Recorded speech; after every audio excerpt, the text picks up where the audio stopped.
Welcome to the Bookman's Corner. I'm your host, Lois Lindstrom. We have a fun show today to discuss one of the most amusing books I've read in a while, and that book is titled Temporary Insanity, Costa Rica, My Way. The book's author is Eric Green, who is a former writer and editor for the U.S. State Department and U.S. Information Agency, where he spent much of his time covering Latin America and the Caribbean. Eric, welcome to the Bookman's Corner. Thank you, Lois. Great to have you.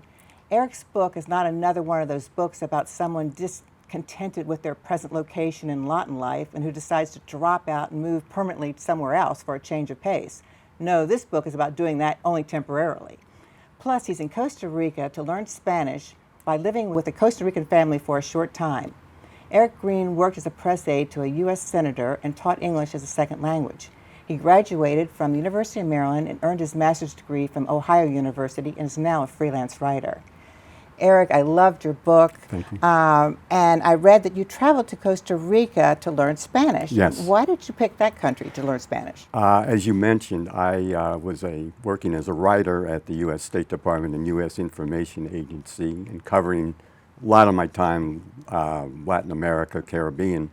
And I thought for professional reasons I should learn Spanish and know it better. Sure. And personally, I wanted to learn another language just for my own sake. Yes. And so coincidentally, my mother saw an ad in the newspaper for Costa Rica Spanish language school. Mm-hmm. And she said, why don't you go there? And I said, well, why not?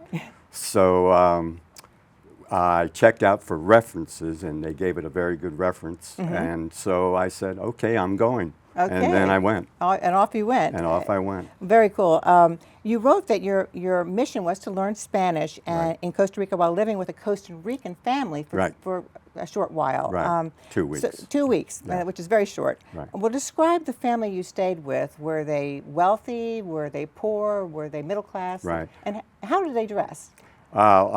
Well, first of all, they dressed in Playboy outfits, Playboy logos, which kind of threw me in the beginning. Like leisure clothes with yes, with the with the logo on it. So I kind of wondered what that was all about. But first of all, the most important thing was they weren't supposed to speak English. So that was the first criteria for me to live with them. Yes. And it turned out they didn't really speak English except for one daughter who spoke perfect English. Better than my Spanish, for sure. Right. And that daughter's name was Cassandra, right? Cassandra, which was appropriate, yes. Yes, because she couldn't stand you. Couldn't stand me, hated my guts. Hated Americans, I think. They were an upper-class family. Mm-hmm. The father, I believe, was an accountant of some sort. Mm-hmm. And the mother was sort of what you'd call an entrepreneur. Okay. And she started her own business of having Americans living in her house, which the daughter, who didn't like me, did not like at all. Right. So when you were living with them, of course, you weren't with them all the time because you went to class every day. I was supposed to go to class every day. Yeah, yes, that's right. And so I'm going to get to questions about your class. But okay. The other thing I want to ask you about was the title of your book is Temporary Insanity. Why is Temporary Insanity why is that in the title? That's in the title because I seem to have fallen into a spell of going to Costa Rica many times. And I sort of felt like I'm sort of feeling insane about this whole thing with Costa Rica. And as Albert Einstein once said, it's become a cliche, doing the same thing over and over again and expecting a different result, which is sort of what was happening with me going to Costa Rica and thinking there was going to be a different result every time I went there. A different result meaning that you might really learn Spanish. Yeah, right? or something better. Learn it better. Yeah. Learn it better. Okay. Yeah. Well, what was the most interesting, funny thing that happened to you in Costa Rica? What stands out? Well, one thing particularly stands out. I was on a bus in Costa Rica, which is a whole nother story, but I lost the address of where I was staying and also what bus number to ride on. So, and it was getting dark, so I just hopped on a bus hoping it was going the right direction. And then as we rolled along, I said, I better get off this bus because it doesn't seem to be going the right direction. Going right place. So I walked up to the bus driver. First of all, you're supposed to say parada every time you want to stop, but okay. I was so self-conscious about my Spanish, I just went up to the driver and said, let me off now. And so he opens the door, and the steps are so steep I practically tumbled out of the bus into a ditch, and I was covered in dirt and, not to be gross, sewage. And so I said, oh, this is not working out. And it also happened to be my birthday. So my first day in Costa Rica. So it was really kind of a memorable moment. Yeah, exactly. So I ended up, finally, somebody picked me up. I hitchhiked, and somebody picked me up, and we drove to where I thought I was supposed to be living. And we finally found the house. And I got to the house, and they asked me, the people living there, they said, did you have any trouble getting home? I said, easy as pie. And they said, because it was my birthday, you offered me a piece of pie. So something got lost in the translation. But anyway, that really stood out to me. Oh, yeah, that would be memorable. Yeah. Now, where did you actually live in Costa Rica? Were you on the Pacific side or the Caribbean side? Well, of I that was actually in San Jose, the capital, which is right in the middle of the country. Right in the middle of the country. Yeah, Okay, okay. And now tell us about going to the beach and putting on the 70% sunscreen protection, and then falling asleep on the beach, and then looking at yourself in the mirror after you woke up. I was completely red. Completely red. Like a I lobster, did not right? even recognize myself. I said, who's this? So I put, the sun was extremely strong. It was 100 degrees. Okay. And I put on gobs and gobs of sunscreen, 70%, but it didn't work. I mean, I was still covered, and people saw me, and I thought maybe I should be hospitalized. So, but I managed to get through that. You got good. Now, I had to laugh when you said you got lost in Costa Rica several times. What about the time when you went to the town of Limon. Yes. Limon, which is apparently a very cute little town. Describe the situation there? Well, when I rode the bus there to Limon, and that in itself was an adventure, but anyway, we got to Limon, and the streets looked rather dangerous. There were a lot of tough-looking people walking around in, T-shirts with lots of tattoos, and the bus station itself was really more of a barn.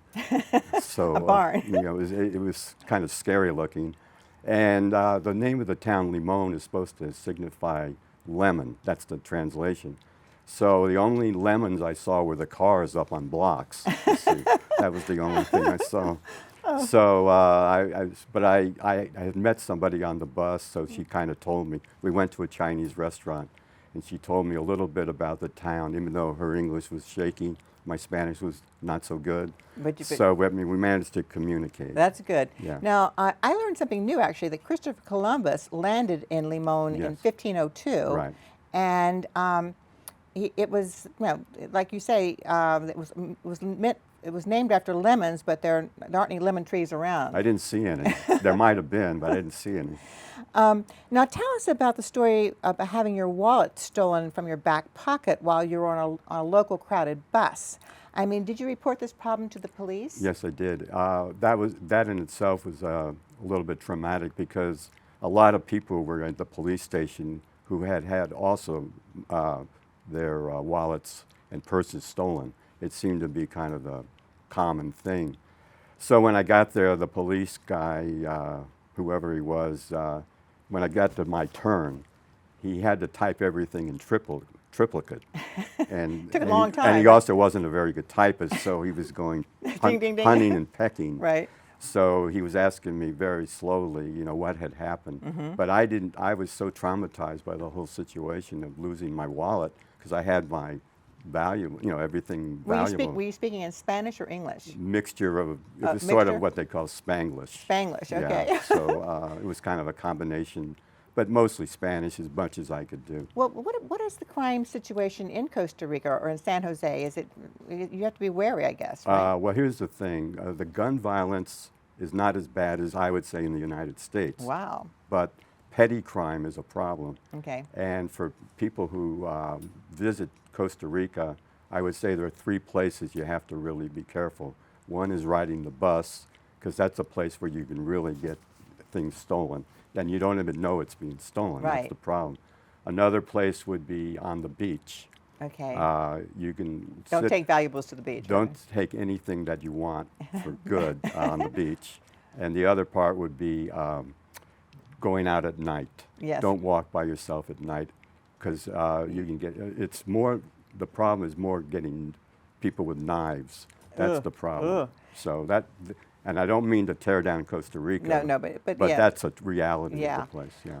I enjoyed reading about your first day of language class in San Jose, and tell us about Bob and Rick, the other American single guys in that class, and how they entertained the Costa Rican women.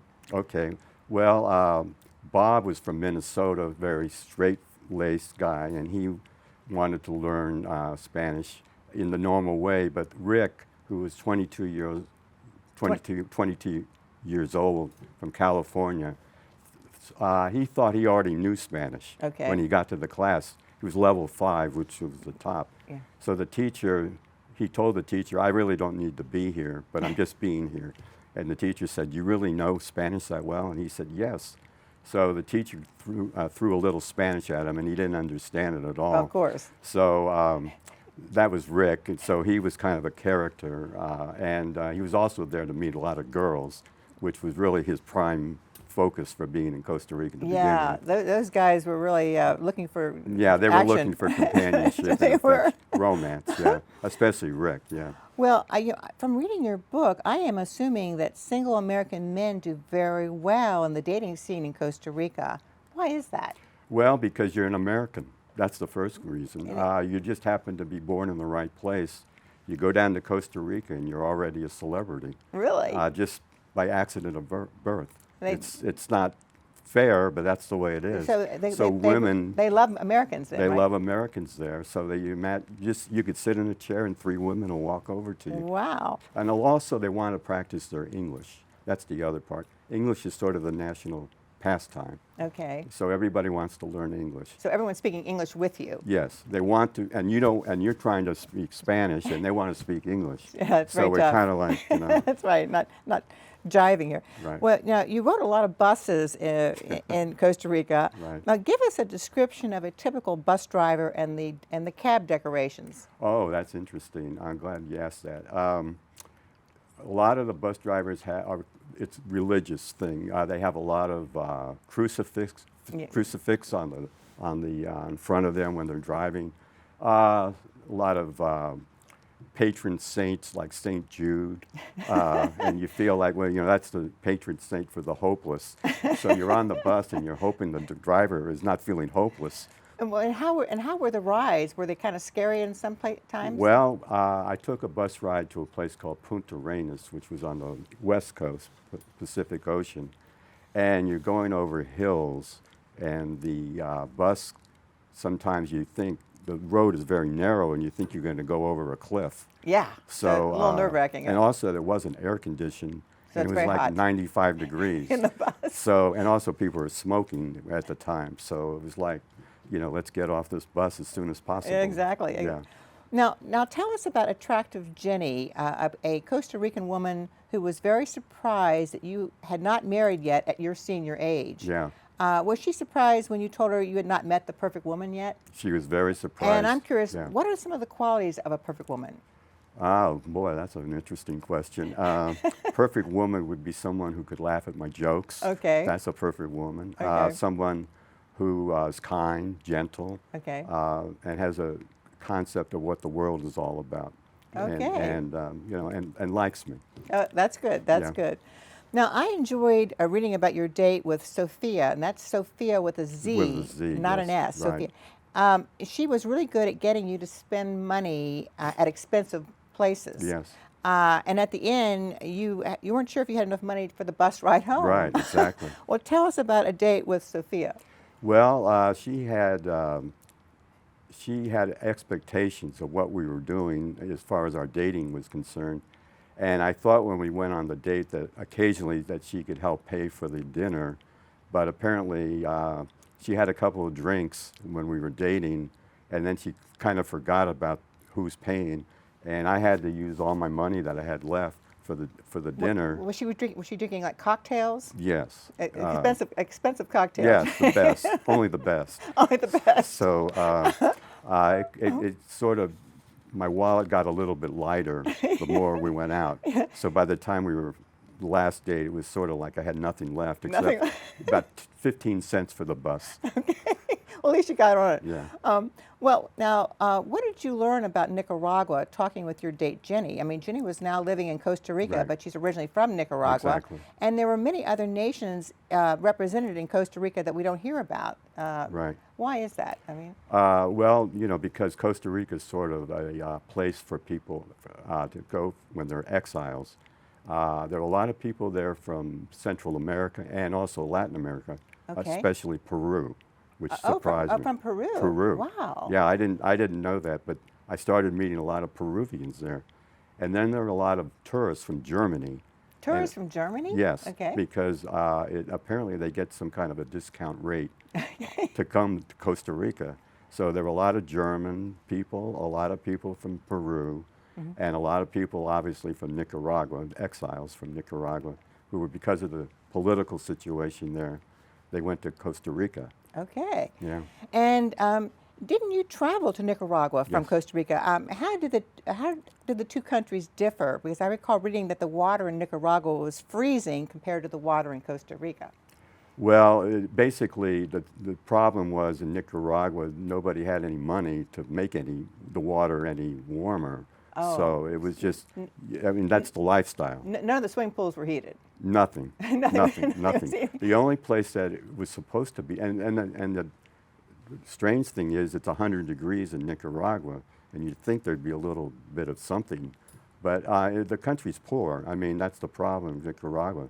There's a lot of poverty, and Costa Rica is a little bit more affluent. I mean, I wouldn't call it affluent, it's more middle class, but the two countries are definitely different. Well, did you feel more that Nicaragua, there was more potential for being mugged or a crime situation there? Nicaragua, well, because of the poverty situation, you could be riding on the bus and you feel like you're already, and as an American, you feel like you're already stigmatized, you're going to be in trouble. You have to know somebody. You don't go by yourself. Yeah, of course. That's the first thing. You don't go by yourself. And what about the long rides through the countryside in Nicaragua? Because everyone's smoking, right, on the bus? They're all Yes. smoking? At the time. I don't know whether they're doing that still, but at the time, even the bus driver, He's smoking. yeah, but he would take breaks and get off the bus and take a smoke outside. Okay, okay. And then get back in. But I felt like, this is not too. In fact, I asked somebody behind me on the bus, would you mind not smoking? In my face, at least. And he kind of laughed at me. And everybody on the bus started to laugh. I bet. Because this American, he doesn't want to have anybody smoking. That's right. Right. Well, now, I'm going to jump back to Jenny. She had a 17-year-old son, Donnie. And what did he look like and how did he act? Because he reminded you of someone from a film, didn't he? James Dean. James Dean? Yes. He was the spitting image of James Dean. Wow. And he attracted all sorts of women because he was so handsome, good-looking, movie star looks. Okay. And so, but he also had this other flaw in which he was a wild guy. He drank, he smoked, and he stayed out all night. Did he work? No. Did he go to school? No, he didn't work. He just hung out, He right? just hung out, and he was sort of like, an outcast in the family. But I mean, he would disappear for days Okay. and cause all sorts of trauma for his mother. Sure. And where was he? and But he had all these girlfriends, so So the phone was ringing off the hook, the phone right? was always ringing. And he also brought in strange people to the house Oh, as well. wow. So. Well, now tell us about taking a teaching job in Costa Rica where you're teaching English to upscale kids. Actually, it was I was supposed to be teaching a journalism class Okay. to American kids, Okay. and all their parents were all diplomats or Journalism, okay. engineers or whatever. And it was a class of American kids, teenagers basically, and it would be almost like being back in the United States. A lot of the kids were alienated, and they didn't really respect the teacher, and whatever he was going to say to them, they would laugh at. So it was almost like being back home. So I said, why am I teaching in Costa Rica? I could be doing the same thing here, So it's a tough job no It was matter a what, right? Very tough job, yeah. Well, from your book, it seems that McDonald's is the place to meet people. Did you yeah. think it was the best place to meet new people, and how's the food? The food was actually good. The McDonald's, I hung out there many times for dinner. Do you think was that good. that the McDonald's in Costa Rica was better than what you'd find here? No, it wasn't better, but it wasn't Terrible. any worse. It Yeah. was about the same. But that's where a lot of the American retirees would gather, and they'd sit by the window and look at the women passing by. And that's Right. what they do. And I kind of sat away because I didn't kind of want to get involved in all that scene. You know, I wanted to kind of be independent of, and I wanted to speak Spanish. I didn't want to speak English. Sure, sure. Now you wrote at the end of your book that you would not be going back after all the times you had traveled to Costa Rica. Or did you go back after you published your book in 2019? Right. Well, I said in the book, don't quote me on that statement Yes. because it didn't turn out to be true. Actually went back later with my wife, and we went to a place called Playas del Coco on the Pacific Ocean. And we went to a national park, which was a beautiful park that has a volcano, and you can ride horseback riding, Oh, how fun. and they have they give you free lunch, and then you are given a mud bath, and then you're showered in cold water, and then you dive into hot springs. And so were there many American tourists there when you were there? There were some, but it was actually pretty international. There were people from all over the world. So, and that's who goes to Costa Rica, a lot of people. How all over. do you think they weathered the pandemic? Did you get reports on how they did over? For a while, they weren't allowing tourists to come. Oh, They really? closed it off, but now I think it's open again. But- you would highly recommend it, right? To oh, Americans? I'd go back tomorrow if I could. It's just a gorgeous It's country. a great place to be. Just arrived like a couple days ago that the government of Nicaragua has authorized Russian troops and planes and ships to deploy to Nicaragua for training. I mean, Nicaragua is very close to Costa Rica. Right. What do you think is going to happen there? Why do you think that's happening? Well, I mean, Nicaragua and Russia are sort of aligned right now politically. Okay. So it's not a surprise to me that this is happening. Costa Rica would be very upset about this, but they're not going to go to war or anything like that. It's been going on, the antagonism's been going on for many, many years. Now, does between- Costa Rica have a standing army? No, they They do don't- not they- have an army. They don't have an army. They do not have an army. They're considered what they call the oasis of Central America, peaceful country. The rest of Central America is basically having all sorts of political problems, refugee problems, migration problems. So, but Costa Rica is the stable place in Central America. So that's why people like to go there. Oh, wow, wow. Now, Eric, I know you are busy writing. Do you have another book in mind? Well, I had a new book that just came out. It was about coming to Washington, D.C. from where I lived in Indiana. I'm a native of Indiana.